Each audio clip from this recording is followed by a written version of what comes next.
باب ذبائح اہل الکتاب وشحومها من اہل الحرب وغیرہم وقولہ تعالی اليوم احل لکم الطیبات وطعام الذین اوتوا الکتاب حل لکم وطعامکم حل لہم. اہل کتاب کے ذبیحے اور ان کی چربیاں، کیونکہ ان پہ چربی حرام تھی نا یہود پر. من اہل الحرب جن سے جنگ جاری ہو، وغیرہم اور ان کے علاوہ بھی جن سے جنگ نہ ہو. وقولہ تعالی اور اللہ تعالی کا فرمان ہے الیوم احل لکم الطیبات، آج تمہارے لیے میں نے پاکیزہ چیزیں حلال کر دی. وطعام الذین اوتوا الکتاب حل لکم، اور اہل کتاب کا کھانا بھی تمہارے لیے حلال ہے. وطعامکم حل لہم، اور تمہارا کھانا ان کے لیے حلال ہے. وقال الزہری، زہری کہتے ہیں لا بأس بذبیحۃ نصارى العرب، عرب کرسچنز کے ذبیحہ میں کوئی حرج نہیں، کوئی نقصان نہیں. وَإِن سَمِعْتَهُ يُسَمِّي لِغَيْرِ اللَّهِ فَلَا تَأْكُلْ، اور اگر تم نے سنا ہو کہ وہ غیر اللہ کے نام پر جیسے عیسیٰ علیہ السلام کے نام پہ ذبح کرتا پھر نہیں کھاؤ. وَإِن لَمْ تَسْمَعْهُ، اور اگر تم نے اس کو نہیں سنا کہ ایسا کرتا فقد احلہ اللہ لک، تو اللہ نے تمہارے لیے اس کو حلال کیا ہے. وعلم کفرہم، اللہ کو ان کا کفر معلوم تھا. ویذکر عن علی، اور حضرت علی سے روایت ہے نحوہ اسی طرح.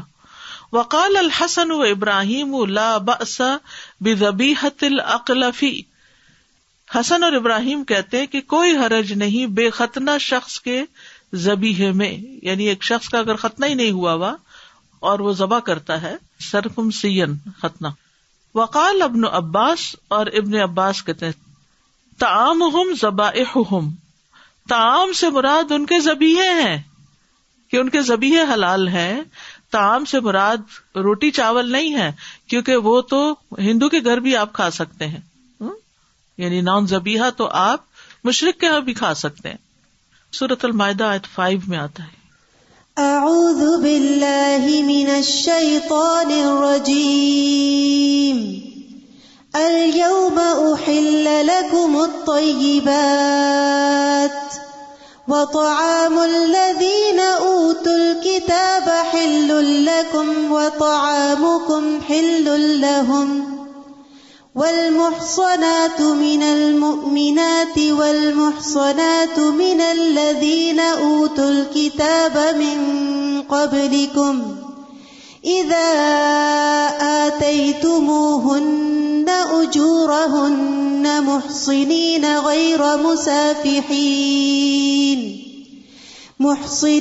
غير مسافحين ولا متخذي أخدان ومن يكفر بالإيمان فقد حبط عمله وهو في الآخرة من الخاسرين. آج تمہارے لیے پاکیزہ چیزیں حلال کر دی گئیں، اور ان لوگوں کا کھانا تمہارے لیے حلال ہے جنہیں کتاب دی گئی، اور تمہارا کھانا ان کے لیے حلال ہے. اور مومن عورتوں میں سے پاک دامن عورتیں اور ان لوگوں کی پاک دامن عورتیں جنہیں تم سے پہلے کتاب دی گئی، جب تم انہیں ان کے مہر دے دو، اس حال میں کہ تم قید نکاح میں لانے والے ہو، بدکاری کرنے والے نہیں، اور نہ چھپی دوستیاں بنانے والے. اور جو ایمان سے انکار کرے تو یقیناً اس کا عمل ضائع ہو گیا اور وہ آخرت میں خسارہ اٹھانے والوں میں سے ہے. تو یہاں جو طعام کا لفظ آیا ہے تو ابن عباس جو مفسر قرآن ہے وہ کہتے ہیں طعامہم ذبائحہم. تو یہ باب جو ہے ذبائح اہل الکتاب وشحومها من اہل الحرب وغیرہم، اس میں اہل کتاب میں یہودی اور عیسائی دونوں شامل ہیں. ان کو اہل کتاب اس لیے کہا گیا کہ وہ اپنے دین میں کتاب کو مانتے ہیں، کتاب پر ایمان رکھتے ہیں، اور یہودی تورات اور عیسائی انجیل کو مانتے ہیں. تو تمام یہود و نصارہ جو ہیں وہ اہل کتاب ہی ہیں، خواہ وہ جزیہ ادا کریں یا نہ کریں. ٹھیک ہے. ان کی کچھ خصوصیات ہیں دوسرے کفار کے مقابلے میں، یعنی اہل کتاب مختلف ہیں باقی نان بلیورز کے مقابلے میں. نمبر 1، اہل کتاب کا ذبیحہ حلال ہے. ٹھیک ہے، جیسے سورۃ المائدہ کی اس آیت میں فرمایا. نمبر 2، اہل کتاب کی عورتوں سے نکاح حلال ہے، جیسے اسی آیت کے اندر آگے آ رہا ہے. نمبر 3، اہل کتاب سے جنگ کرنے کی بجائے جزیہ لینا چاہیے، جیسے سورۃ التوبہ میں آتا ہے۔ پھر اہل کتاب کا ذبیحہ ہر دور میں حلال ہے۔ اگر کوئی یہ کہے کہ آج اہل کتاب اپنے دین پہ قائم نہیں ہے، تو وہ تو نبی صلی اللہ علیہ وسلم کے زمانے میں بھی دین پر قائم نہیں تھے، ٹھیک ہے؟ کیونکہ اللہ سبحانہ وتعالیٰ قرآن مجید میں فرماتے ہیں لقد کفر الذین قالوا ان اللہ هو المسیح ابن مریم، یقیناً ان لوگوں نے کفر کیا جنہوں نے کہا بے شک اللہ مسیح ابن مریم ہے۔ ان کے کفر کا ذکر قرآن میں آتا ہے نا، تو اس کے باوجود ان کا کھانا حلال کیا گیا۔ اور یہ کون سی صورت میں حلال کیا گیا ہے؟ المائدہ۔ اور المائدہ میں جو حلال و حرام کے احکام ہیں وہ کون سے ہیں؟ وہ سارے کے سارے فائنل ہیں، حتمی ہیں، وہ منسوخ نہیں ہوئے، ٹھیک ہے؟ پھر اسی طرح سورۃ المائدہ میں ہی آتا ہے لقد کفر الذین قالوا ان اللہ ثالث ثلاثہ، ان کا شرک بھی اللہ کو پتا تھا، اس کے باوجود ان کا کھانا حلال کیا گیا اور ان کی عورتیں بھی حلال کی گئیں، ٹھیک ہے؟ لیکن شرط یہی ہے جو مسلمانوں کے لیے ہے اس ذبیحہ کی۔ مسلمان کا ذبیحہ حلال ہے کن شرائط کی بنیاد پر؟ اللہ کا نام لیا جائے اور خون بہایا جائے، یس، خون بہایا جائے۔ تو کرسچن ہو یا جو ہو، اس کا ذبیحہ بھی انہی 2 شرائط کے ساتھ جائز ہے۔ یعنی صرف یہ کہہ دینا کافی نہیں کہ کرسچن شاپ سے لیا ہے، نہیں، وہ اگر ذبح کرتے ہیں اللہ کا نام لیتے ہیں فائن، بھلے وہ عیسیٰ علیہ السلام کو جو بھی مانتے ہیں یا حضرت مریم کو جو بھی مانتے ہیں، لیکن یہ شرط لازم ہے، یہ پکی بات رکھیں، ٹھیک۔ اسی طرح کوشر، میرے جو شیخ تھے وہ مانچسٹر میں ہوتے تھے جن سے میں نے حدیث پڑھی، وہ کہتے ہیں کہ میں خود جیوز کے مذبح خانے میں گیا چیک کرنے کے لیے، کہتے وہ ہم سے بھی کہیں زیادہ احتیاط کرتے کہ چھری کو دھو رہے ہیں اور یعنی کہ اللہ کا نام پڑھ رہے ہیں اور خون خوب بہا رہے ہیں، یعنی بہترین طریقے سے اس کو ذبح کر رہے تھے۔ تو اگر آپ کو کوئی شک ہے تو آپ کا کوئی مفتی، کوئی اسکالر، کوئی امام مسجد جن جگہوں پر سلاٹر ہوتا ہے وہاں جا کر سارا پروسیجر دیکھ لیں۔ اگر وہ سمجھتے ہیں کہ یہ بسم اللہ اور خون بہانا دونوں اس میں شامل ہے دین ویل اینڈ گڈ۔ یہ ہر ذبیحہ کے لیے شرط ہے، مسلمان، یہودی، عیسائی، سب کے۔ اگر مسلمان بھی یہ 2 شرطیں پوری نہیں کرتا تو اس کا ذبیحہ بھی حرام ہے، ٹھیک ہے۔ اور اسی طرح اہل کتاب کے ذبیحہ کی کھالیں بھی حلال ہیں، جانور کی کھال کو بھی بعد میں استعمال کرنا ہوتا ہے نا، لیکن مشرک کا ذبیحہ حلال نہیں، ٹھیک ہے، کیونکہ وہ ذبح کرتے وقت اللہ کا نام نہیں لیتے، بتوں وغیرہ کا لیتے ہیں۔ اور یہ جو بات ہے لا بأس بذبیحۃ الاقلف، کہ وہ شخص جس کا سرکمسیژن نہ ہو، ختنہ نہ ہو، اس کے ذبیحے میں کوئی حرج نہیں، تو اس کا یہی مطلب ہے کہ بعض اوقات نصارہ جو ہیں وہ ختنہ نہیں کرتے، ٹھیک ہے نا، لیکن اوور آل بھی آپ دیکھیں، پیچھے بھی جو آپ پڑھ چکے ہیں، یہود طہارت کے معاملے میں ایکسٹریم پر ہے کہ وہ جگہ ہی کاٹ دو جہاں پر پیشاب لگ گیا ہو، یعنی کپڑا وغیرہ، اور عیسائی جو ہیں وہ اس معاملے میں ریلیکس ہیں، ٹھیک ہے۔ ہماری شریعت میں اعتدال ہے کہ کپڑا دھو لو اور اس کو دوبارہ استعمال کر لو۔ تو کہنے کا مطلب یہ کہ اس جملے سے یہ بات پتہ چلتی ہے کہ ذبیحہ کے حلال ہونے کے لیے ختنہ کروانا شرط نہیں۔ حدثنا ابو الولید حدثنا شعبہ عن حمید بن ہلال عن عبد اللہ بن مغفل رضی اللہ عنہ قال كنا محاصرین قصر خیبر، ہم خیبر کے قصر کا محاصرہ کیے ہوئے تھے، خیبر کے قلعے کا محاصرہ کیے ہوئے تھے۔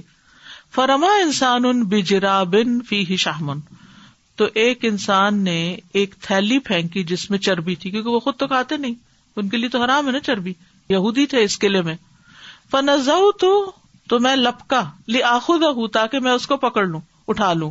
فالتفت، تو میں نے مڑ کے دیکھا، فاذا النبی صلی اللہ علیہ وسلم، تو وہاں نبی صلی اللہ علیہ وسلم تھے۔ فاستحییت منہ، تو میں آپ سے شرما گیا، ٹھیک ہے، یعنی کسی نے تھیلی پھینکی، وہ بھاگے کہ میں جلدی سے اٹھا لوں اس کو، تو ایسے دیکھا انہوں نے، تو اگر نبی صلی اللہ علیہ وسلم آ رہے تو ان کو شرم آئی کہ وہ کیا سوچیں گے کہ یہ تھیلی کے پیچھے بھاگ رہا ہے۔ تو اس حدیث سے یہ پتہ چلتا ہے کہ اس وقت یہود کے خلاف جنگ جاری تھی، تو وہ اہل الحرب تھے، اور ان سے جا کے کسی نے پوچھا نہیں تھا کہ یہ بسم اللہ پڑھی تھی کہ نہیں، یا ذبح کیا تھا یا نہیں۔ تو جب انہوں نے وہ تھیلی اٹھائی تو نبی صلی اللہ علیہ وسلم نے ان سے یہ نہیں کہا کہ یہ مت اٹھاؤ، اس کو پھینک دو، اور اس کے بارے میں تحقیق کرو یہ حلال تھا کہ نہیں. چربی ان کے لیے حرام تھی لیکن مسلمانوں کے لیے حلال تھی. تو آپ صلی اللہ علیہ وسلم نے ان کو کچھ بھی نہیں کہا. باب ما ند من البہائم، مویشی جانوروں میں سے جو بھاگ نکلے، فہو بمنزلۃ الوحش، تو وہ وحشی جانور کے قائم مقام ہے. وأجازہ ابن مسعود وقال ابن عباس ما عاجزک من البہائم مما فی یدیک فہو کالصید. ابن مسعود نے اس کی اجازت دی ہے، اور ابن عباس کہتے ہیں کہ بہائم میں سے، مویشی جانوروں میں سے جو تم کو عاجز کر دے، پکڑائی نہ دے، مما فی یدیک، جو تمہارے ہاتھ میں ہے، فہو کالصید، تو وہ شکار کی طرح ہے. کیسے؟ یعنی بعض اوقات جانور پکڑا ہوا بھی ہوتا ہے تو وہ ذبح نہیں ہونے دیتا اپنے آپ کو، ٹھیک ہے، تو اس کو شکار کی طرح پھر دور سے مار لو. وفی بعیرن، اور اس اونٹ کے معاملے میں، تردہ فی بیرن، جو کسی کنویں میں گر گیا. ایک پورا کا پورا اونٹ کیا ہوا؟ کنویں میں جا گرا. اب اگر اس کو چھوڑ دیں گے تو وہ تو مر جائے گا، کون نکالے گا کنویں سے اس کو؟ تو اب کیا کرے؟ پھر اس کو تیر مار کے اس کو ذبح کر لے. من حیث قدرت علیہ فذکہ، تو جس جگہ تم اس پہ قادر ہو تو اس کو ذبح کر لو. ورأى ذلك علی وابن عمر وعائشہ، تو بے قابو جانور کو تیر سے گرایا جا سکتا ہے، ٹھیک ہے، بسم اللہ پڑھ کے شکار کا حکم اس پر آئے گا. دیکھیں کتاب کا نام کیا؟ کتاب الذبائح والصید، ادھر ذبح کر کے کھاؤ یا شکار کر کے کھاؤ. تو جو جانور ذبح نہیں ہو پا رہا تم سے، اس کو کیا کرو؟ شکار کر لو. تو ابن عباس نے یہ جو کہا نا کہ ہاتھ میں ہونے کے باوجود ذبح کرنے سے عاجز ہو، تو اس کا مطلب یہ ہے کہ ہاتھوں سے بھی بھاگ نکلے، پکڑا نہ جائے. یعنی ایک تو یہ کہ پکڑا نہ جائے، دوسرے کہ پکڑا تھا اور پھر رسی چڑھا کے بھاگ گیا. تو دونوں صورتوں میں وہ شکار کی طرح ہے. اسے بسم اللہ پڑھ کر تیر مارا جائے، اگر ڈھیر ہو جائے تو حلال کر لیا جائے. پھر اسی طرح یہ کہ شکار میں جانور کے جہاں بھی تیر لگ جائے، ضروری نہیں کہ حلق میں لگے، جہاں بھی لگ جائے، خون بہ جائے تو بس کام ہو گیا. شرط یہ ہے کہ مرنے سے پہلے پہلے تیر مارا جائے. جو کنویں میں اونٹ گرا وہ اگر زندہ ہے اور اس کو تیر لگا تو پھر تو وہ حلال ہے.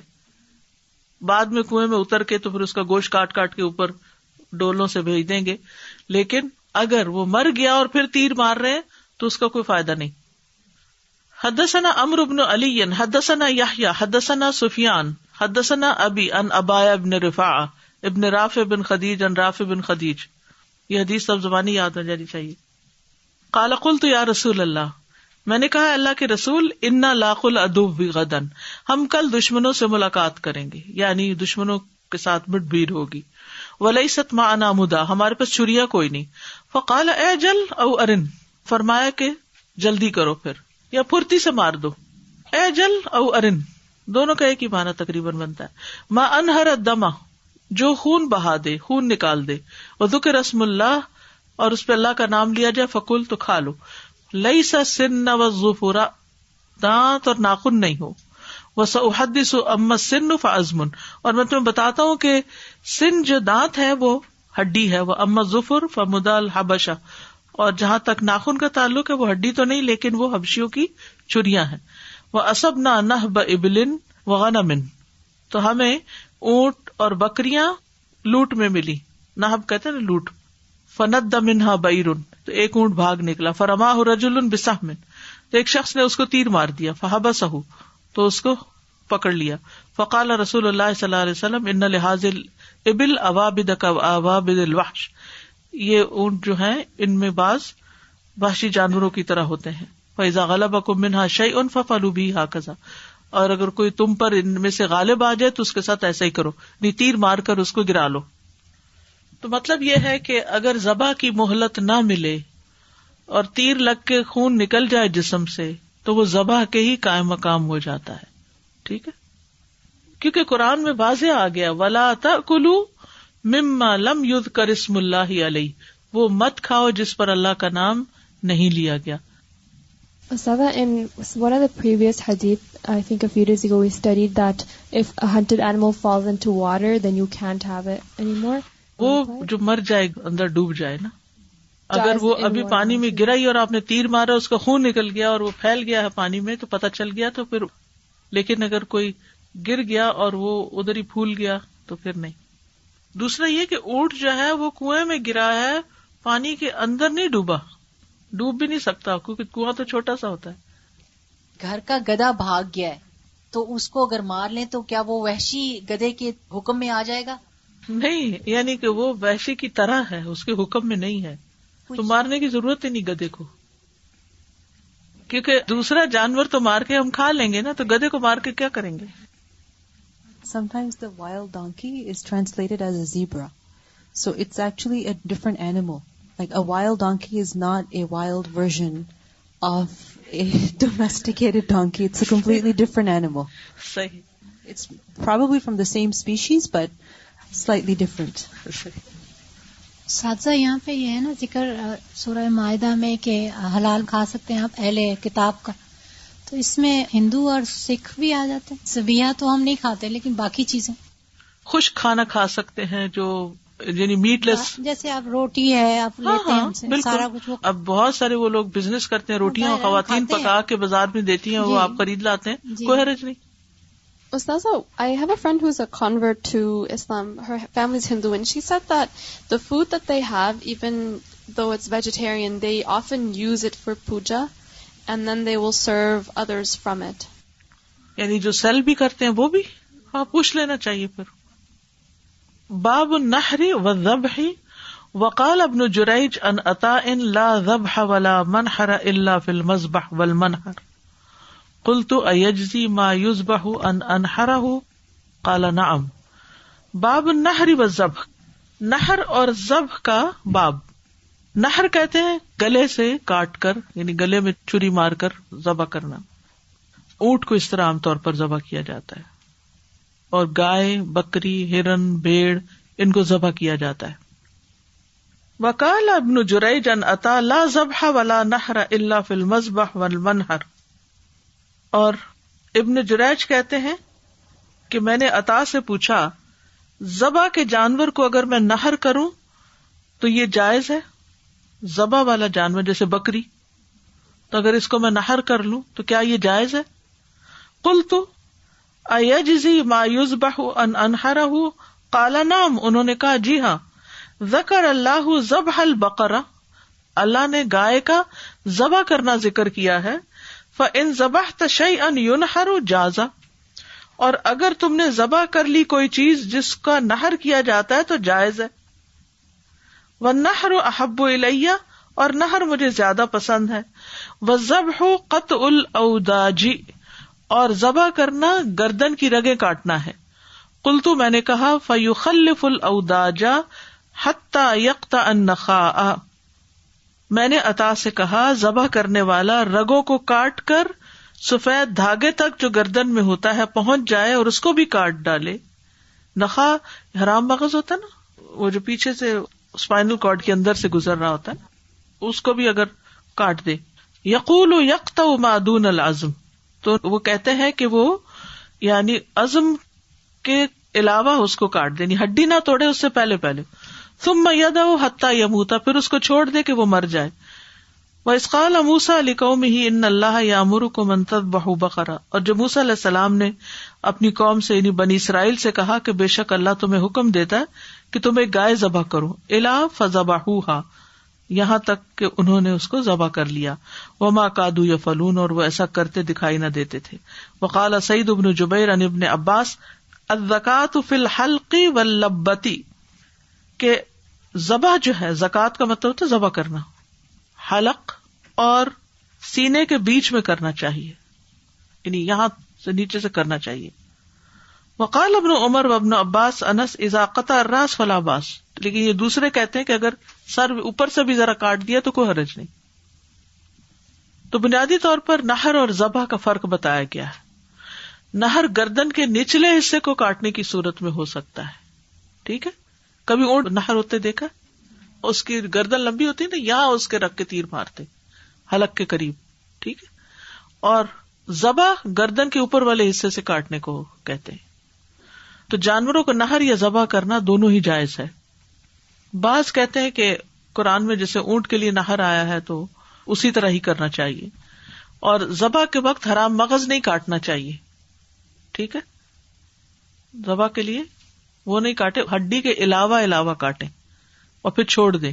لیکن اگر کسی نے سب کچھ کاٹ دیا تو حلال ہے, اور اگر کوئی گردن سے اوپر ذبح کر دے تو پھر کیا حلال ہوگا یا نہیں ہوگا؟ جی بالکل آخری حصے میں تو بھی ہوگا. ٹھیک ہے, یعنی نہر نیچے والے حصے میں ہوتا ہے, ذبح ذرا سا اوپر ہوتا ہے درمیان میں. لیکن اگر کسی نے بالکل ہی اوپر سے یعنی پورا سر ہی کاٹ دیا, جیسے مرغی کو ذہن رکھے, چڑیا کو رکھے, تو بھی حلال ہے وہ, کیونکہ خون بہہ گیا. آپ لوگوں نے کبھی چڑیا ذبح کی؟ ہمیں بہت شوق تھا چڑیا پکڑنے کا اور پھر ذبح کرنے کا. تو جب ذبح کرنے لگے ساری کٹ گیا. اس میں پھر یہ کہ وہ حلال ہوتی کیونکہ وہ خون نکل جاتا ہے. اور حرام مغز کو کیوں نہیں کاٹنے دیا؟ کیونکہ حرام مغز اگر منقطع ہو جائے برین سے تو پھر یہ کہ باقی جسم کا خون آسانی سے نہیں نکلتا. ٹھیک ہے, تو بنیادی طور پر جانور کو مارنے سے پہلے اس کی گردن نہیں توڑنی چاہیے, کیونکہ ہڈی توڑنا تکلیف دہ چیز ہے, اور جانور کی جان لینے میں بھی جلدی نہیں کرنی چاہیے. اس کو ٹھنڈا ہونے دینا چاہیے, اس کو ہلنا چاہیے. ہلنے سے کیا ہوتا ہے, وہ اس کی سرکولیشن تیز ہوتی ہے اور زیادہ خون نکل جاتا ہے.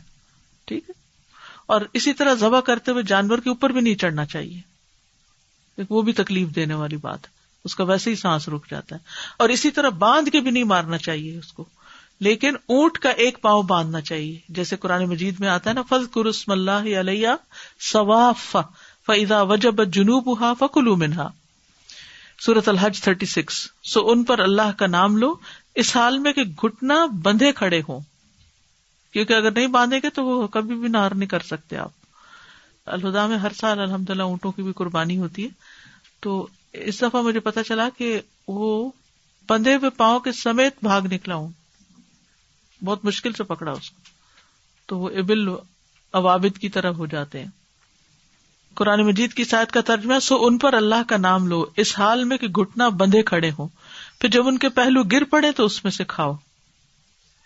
ٹھیک, تو اسی طرح ذبح کرنے کے بعد جانور کی کھال جلدی نہیں اتارنی چاہیے, حتیٰ کہ بالکل ٹھنڈا ہو کے بے حس ہو جائے, کیونکہ اگر وہ ہل رہا ہے تو اس کا مطلب اس میں ابھی جان ہے, اور جان ہے تو اس کی کھال اتارتے ہوئے اس کو تکلیف ہوگی. حدثنا خلاد ابن یحییٰ حدثنا سفیان حدثنا ہشام ابن عروہ قال اخبرتنی فاطمة بنت المنذر امرأتی عن اسماء بنت ابی بکر رضی اللہ عنہما قالت, اسماء بنت ابی بکر کہتی ہیں, نحرنا علی عہد النبی صلی اللہ علیہ وسلم فرسا فاکلناہ, کہ ہم نے نبی صلی اللہ علیہ وسلم کے زمانے میں گھوڑے کا نحر کیا, پھر ہم نے اس کو کھایا, گھوڑا نحر کیا. ٹھیک ہے. حدثنا اسحاق سمع عبدہ عن ہشام عن فاطمہ عن اسماء قالت ذبحنا علی عہد رسول اللہ صلی اللہ علیہ وسلم فرسا ونحن بالمدینۃ فاکلناہ. حضرت اسماء کہتی ہے کہ ہم نے رسول اللہ صلی اللہ علیہ وسلم کے زمانے میں گھوڑے کو ذبح کیا, پیچھے نہر ہے یا ذبح ہے, اور ہم مدینہ میں تھے تو ہم نے اس کو کھا لیا. حدثنا قتیبہ حدثنا جریر عن ہشام عن فاطمة بنت المنذر ان اسماء بنت ابی بکر قالت نحرنا علی عہد رسول اللہ صلی اللہ علیہ وسلم فرسا. اس حدیث میں بھی اسماء بنت ابی بکر کہتی ہیں ہم نے نبی صلی اللہ علیہ وسلم کے زمانے میں گھوڑے کا نحر کیا, فاکلناہ, پھر اس کو کھایا. تابع وکی وابن عیینہ عن ہشام فی النحر. ٹھیک ہے. حضرت اسماء کبھی نحر بولتی ہیں کبھی ذبح بولتی ہیں, تو اس سے کیا پتا چلتا ہے کہ دونوں لفظ جو ہے مترادف المعنی ہے. ٹھیک ہے. گھوڑے کو ذبح اور نہر دونوں طرح کرنا جائز ہے. گھوڑا حلال جانور ہے. ٹھیک ہے.